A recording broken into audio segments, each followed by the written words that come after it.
எல்லோருக்கும் வணக்கம். இந்த வீடியோல நம்ம ஸ்விங் ட்ரேடிங்னா என்ன, அதுக்கான ஸ்டாக்ஸை எப்படி சூஸ் பண்றது, அது மட்டும் இல்லாம ஒரு மெயினான இன்வெஸ்ட்மெண்ட் ஸ்ட்ராட்டஜி எப்படி ஸ்விங் ட்ரேடிங்க்கு எந்த பேசிஸ்ல எடுக்கணும் அப்படிங்கறத பார்க்கலாம். முதல்ல ஸ்விங் ட்ரேடிங் அப்படின்னா என்னன்னு பார்க்கலாம். அதாவது இன்ட்ராடே ட்ரேடிங்னா ஒரே நாள்ல வாங்கி ஒரே நாள்ல வித்தீங்கன்னா அதுக்கு பேர் இன்ட்ராடே ட்ரேடுன்னு சொல்லுவாங்க. அதுவே ஸ்விங் ட்ரேடிங்னா நீங்க அந்த சார்ட்டு ஒரு ஸ்டாக் ஃபண்டமெண்டலா அனலைஸ் பண்ணி அதை ஒரு ஷார்ட் டைம் அது ஒரு வாரமா இருக்கலாம், இல்ல ஒரு மாசமா இருக்கலாம், இல்ல ஒரு 6 மாசமா இருக்கலாம். ஒரு ஸ்டாக்கை வாங்கிட்டு ஒரு நாளைக்கு மேல செவரல் டேஸ் அதை ஹோல்டு பண்ணி ஏறினதுக்கு அப்புறம் வித்தீங்கன்னா அது ஸ்விங் ட்ரேடிங்னு பண்ணுவாங்க. ஸ்விங் ட்ரேடிங்ல நீங்க பை பண்ணிட்டு தான் செல் பண்ணணும்னு இல்லை. நீங்க ஃபியூச்சர்ஸ்ல செல் வாங்குனீங்கன்னா அதை செல் பண்ணிட்டு திரும்ப பை பண்ணிக்கலாம். ஸோ இதுக்கு பங்குகளை எப்படி முதல்ல தேர்வு செய்ய வேண்டும் அப்படின்னு பார்த்தீங்கன்னா, ஆக்சுவலாக நான் மெயினாக என்னென்ன டூல்ஸ் யூஸ் பண்ணுவேன்னு பார்த்தீங்கன்னா, ஸ்க்ரீனர் யூஸ் பண்ணுவேன், டிக்கர் டேப்பு, இல்லாட்டி ஸ்டாக் எட்ஜ். இந்த மாதிரி இதில் வால்யூம் எவ்வளோ இன்க்ரீஸ் ஆகுது ஒரு ஸ்டாக்ல, ஒரு ஸ்டாக் ஃபண்டமெண்டலாக எவ்வளோ வீக்லி எவ்வளோ மொமெண்டம் இருக்கு, டேல எவ்வளோ மூமெண்டம் இருக்கு, வால்யூம் எவ்வளோ இன்க்ரீஸ் ஆகுது, இல்லை ஏதாச்சும் நியூஸ் பேஸ்டா வருதா அப்படிங்கிறது இந்த 3 பிளாட்ஃபார்ம்ல அனலைஸ் பண்ணீங்கன்னா நீங்க மெயினா இப்போ இனிஷியல் ஸ்டேஜ்ல இருந்தீங்கன்னா நிஃப்டி 50 ஸ்டாக்ஸ் மட்டும் எடுங்க. கொஞ்சம் அல்ட்ரா லெவல் நிஃப்டி 50ல ட்ரேட் பண்ணிட்டு எனக்கு அதுக்கப்புறம் ஸ்டாக்ஸ் வேணும்னு பார்த்தீங்கன்னா நிஃப்டி 100 ஸ்டாக்ஸை இந்த 3 இதுலயும் போட்டு எடுத்துக்கிட்டீங்கன்னா உங்களுக்கு ஒரு நல்ல ஐடியா வந்துடும். உங்களுக்கு ஒரு 10 to 15 ஸ்டாக்ஸ் கிடைச்சிரும். அந்த மெயினான ஸ்டாக்ஸ் வால்யூம் எவ்வளோ இன்க்ரீஸ் ஆகுது, இல்லை எது மூமெண்டம்ல இருக்குன்னு இந்த 3 இதுல போட்டிங்கன்னா உங்களுக்கு ஸ்டாக்ஸ் கிடைச்சிரும். ஸோ நெக்ஸ்ட் எப்படி அனலைஸ் பண்ணி வாங்குறது அப்படின்னு பார்த்தீங்கன்னா, முதல் மெத்தட் எடுத்துக்கிட்டிங்கன்னா ரிலேட்டிவ் ஸ்ட்ரென்த் இண்டெக்ஸ். இது ஒரு நல்ல மெத்தடு. இது ஆக்சுவலாக ஒரு ரிலேட்டிவ் ஸ்ட்ரென்த் இண்டெக்ஸ்னு ஒரு ஃபார்முலா இருக்கு. அது ப்ரைஸ் ப்ரீவியஸாக எவ்வளோ கெயின் ஆச்சு, ஆவரேஜ் கெயின் எவ்வளோ அப்படிங்கிற ஒரு ஃபார்முலா மூலியமா உங்களுக்கு ஒரு நம்பர் கிடைக்கும். 50, 100 அந்த மாதிரி கிடைக்கும். அது நான் இப்போ உங்களுக்கு வீடியோவில் காமிக்கிறேன். இப்போதைக்கு என்னன்னு பார்த்தீங்கன்னா 70, இந்த ரிலேட்டிவ் ஸ்ட்ரென்த் இண்டெக்ஸ் 70க்கு மேல போச்சுன்னா உங்களுக்கு செல்லு, அதுவே 30 கீழே இருந்துச்சுன்னா பை. ஸோ இது உங்களுக்கு எப்படின்னு வீடியோல காமிக்கிறேன். ஸோ இந்த வெப்சைட் என்னன்னு பார்த்தீங்கன்னா ட்ரெண்ட் லைன் ஒரு வெப்சைட்டு. ஸோ இதுல போய் நீங்க ஸ்டாக் ஸ்கிரீனர்ல நீங்க ஏதோ ஒரு ஸ்டாக்கை நீங்க செலக்ட் பண்ணிக்கலாம். உதாரணத்துக்கு நான் இங்க ஏஷியன் பெயிண்ட்ஸ் செலக்ட் பண்றேன். ஸோ கீழே வந்தீங்கன்னா உங்களுக்கு பிரைஸ் சார்ட் வரும்.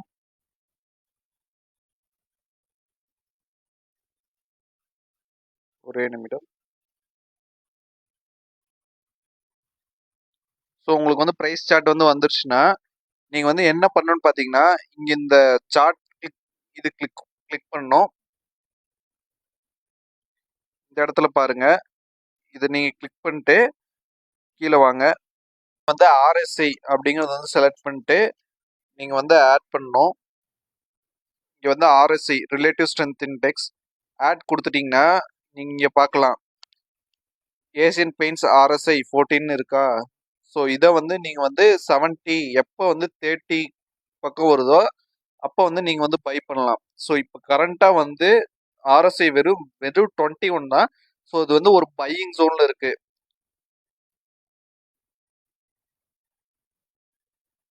ஓகே, ஸோ இங்கெல்லாம் பார்க்கலாம். நீங்க ஆர்எஸ்ஐ எவ்வளோ இருக்கு, இந்த இடத்துல 30 இருக்கு.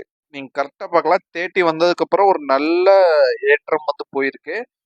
ஸோ இது 40, 50 எல்லாம் நீங்க விட்டுறலாம். நீங்க எப்போ திரும்ப 70க்கு மேல போகுதோ அப்போ நீங்க கரெக்டா செல் பண்ணிடணும். அதுவே 30 அந்த மாதிரி ரேஞ்சில் வந்துச்சுன்னா உங்களுக்கு ஒரு பையிங் கால் கொடுக்கும். இது ஆர்எஸ்ஐ மட்டும் தான் பார்க்கணும் இல்லை, ஸ்டாக்ல ஒரு பேட் நியூஸ் வந்துச்சுன்னா அந்த மாதிரி நேரத்தில் ஆர்எஸ்ஐ விட்டுறலாம். ஸோ மற்றபடி நீங்க நார்மலான ஸ்டாக் ஒரு அனலைஸ் பண்ணும்போது 30 கிட்ட வந்துச்சுன்னா நீங்க பை பண்ணலாம். அதுவே 70க்கு போனா ஒரு செல் சிக்னல் கொடுக்கும். ஸோ இதுதான் ஆர்எஸ்ஐ அனாலிசிஸ். ஸோ இப்போ நெக்ஸ்ட் என்னன்னு பார்த்தீங்கன்னா போலிங்கர் பேண்ட்ஸ் போயிடலாம். ஸோ இது என்னன்னு பார்த்தீங்கன்னா யூஸ்வலா 20 டே மூவிங் ஆவரேஜை எடுத்துக்கும். ஸோ எடுத்துட்டு அது 2 கோடு போடும். போலிங்கர் பேண்ட்ஸ்னா மேல ஒரு கோடு கீழே ஒரு கோடு. நீங்க இங்க சேம் இதை நான் உங்களுக்கு எடுத்து காமிக்கிறேன். சேம் அதே மாதிரி இது அப்பர் பாயிண்ட்டை டச் பண்ணுச்சுன்னா செல்லு, லோவர் பாயிண்ட் டச் பண்ணுச்சுன்னா பை, நடுவில் இருக்கிறது பிரைஸ். ஸோ இது நீங்க இதுக்கும் ஃபார்முலாஸ் இருக்கு. பட் ஆனால் நீங்க ஃபார்முலாஸ் போடணும், அப்படிங்கிற எந்த இதுவும் இல்லை. இந்த மாதிரி டூல்லாம் வந்து ஆட்டோமேட்டிக்காக வந்து கிடைச்சிட்டு இருக்கு.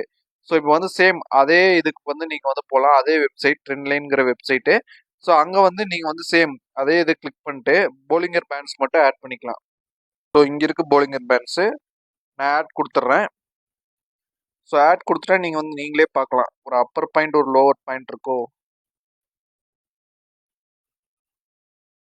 ஸோ இது வந்து எப்போ வந்து அப்பர் பாயிண்ட்டை கிராஸ் பண்ணுதோ அப்போ வந்து செல்லு, எப்போ வந்து லோவர் பாயிண்ட்டை கிராஸ் பண்ணுதோ அப்போ வந்து பை. ஸோ இதுதான் வந்து இதை வந்து நீங்கள் தனியாக வந்து டீட்டெயிலிங்காக படிச்சுக்கலாம்.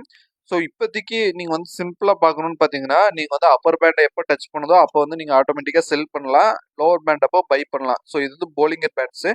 ஸோ நெக்ஸ்ட் வந்து என்னன்னு பார்த்தீங்கன்னா மூவிங் ஆவரேஜ். இது வந்து ஆல்மோஸ்ட் வந்து எல்லாருமே ஃபாலோ பண்ணுவாங்க மூவிங் ஆவரேஜ் வந்து மெத்தடு. இது வந்து ஒரு நல்ல இண்டிகேட்டர். ஸ்விங் ட்ரேடிங்க்கு யூஸ்வலாக வந்து மூவிங் ஆவரேஜ் வந்து நல்ல இண்டிகேட்டர். அதாவது வந்து இது வந்து எப்படி யூஸ் பண்ணணும்னு பார்த்தீங்கன்னா நீங்கள் நான் உங்களுக்கு எக்ஸ்பிளைன் பண்ணுற ப்ராசஸை சேம் இது மாதிரி டூல்லாம் நிறைய இருக்குது மூவிங் ஆவரேஜ் கண்டுபிடிக்க. அதாவது வந்து ஒவ்வொரு நாளோட க்ளோசிங் ப்ரைஸு, அந்த க்ளோசிங் ப்ரைஸோட 20 டேஸை எடுத்து அது ஒரு ஆவரேஜ் பண்ணிட்டா அது வந்து 20 டே மூவிங் ஆவரேஜ். அது வந்து அதுவே வந்து 15 டேவோட க்ளோசிங் ப்ரைஸ் எடுத்துக்கிட்டா அது வந்து 15 டே மூவிங் ஆவரேஜ். இது இந்த 20 டே மூவிங் ஆவரேஜை எப்போ வந்து இந்த 50 டே மூவிங் ஆவரேஜ் வந்து கிராஸ் ஆகுதோ அது வந்து கோல்டன் கிராஸ்ன்னு சொல்லுவாங்க. ஸோ அது வந்து ஒரு நல்ல பையிங் ஆப்பர்ச்சுனிட்டி. மூவிங் ஆவரேஜஸ் வந்து நான் வந்து ட்ரேடிங் வியூங்கிற வெப்சைட்ல வந்து வந்திருக்கேன். ஸோ இங்கே வந்து நீங்கள் பார்க்கலாம் ப்ளூ கலர் லைன் வந்து 50 டே மூவிங் ஆவரேஜ், அதே வந்து இந்த ஆரஞ்சு லைன் வந்து 20 டே மூவிங் ஆவரேஜ். ஸோ இது வந்து கட் ஆகுது பார்த்தீங்களா, இந்த இடம் வந்து நமக்கு வந்து பை கால். ஸோ அப்போ வந்து நீங்களே பார்க்கலாம் உங்களுக்கு வந்து இந்த இடம் வந்து பை கால். இந்த இடம் கட் ஆகுது பார்த்தீங்களா டிசம்பருக்கு மேலே. ஸோ இந்த இடம் வந்து பை கால், அங்கிருந்து கொஞ்சம் வந்து ஏறி இருக்கு. ஸோ ஆக்சுவலாக இது வந்து ஒரு பையிங் தான் வரும். இந்த இடம் golden cross over. So buying வரும். ஆனால் செல் வந்து நீங்கள் தான் வந்து அந்த ஸ்டாக்கோட டெக்னிக்கல்ஸ் வச்சு, அதாவது வந்து வால்யூம் எவ்வளோ வருது, டே பை டே வந்து எவ்வளோ இன்க்ரீஸ் ஆகுதுங்க, அது வந்து நீங்கள் வந்து ஒரு ஸ்டாப் லாஸ் வந்து நீங்கள் தான் செட் பண்ணிக்கணும்.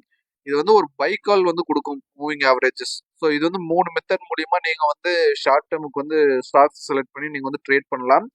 ஸோ இது வந்து நீங்கள் வந்து ஸ்டார்டிங் வந்து பண்ணுறாப்ப இருந்தால் சின்ன லெவலில் பண்ணிட்டு, ஸோ நெக்ஸ்ட் நிஃப்டி 50 வரைக்கும் பண்ணிட்டு நெக்ஸ்ட் வந்து நிஃப்டி 100 200 அந்த மாதிரி ஸ்டாக்ஸ் வந்து நீங்கள் வாட்ச் லிஸ்ட்டில் ஆட் பண்ணி இந்த 3 மெத்தட் மூலியமா நீங்கள் வந்து ஸ்டாக்கை செலக்ட் பண்ணி ட்ரேட் பண்ணீங்கன்னா ஒரு நல்ல ரிட்டர்ன்ஸ் வந்து வர்றதுக்கான வாய்ப்பு இருக்குது.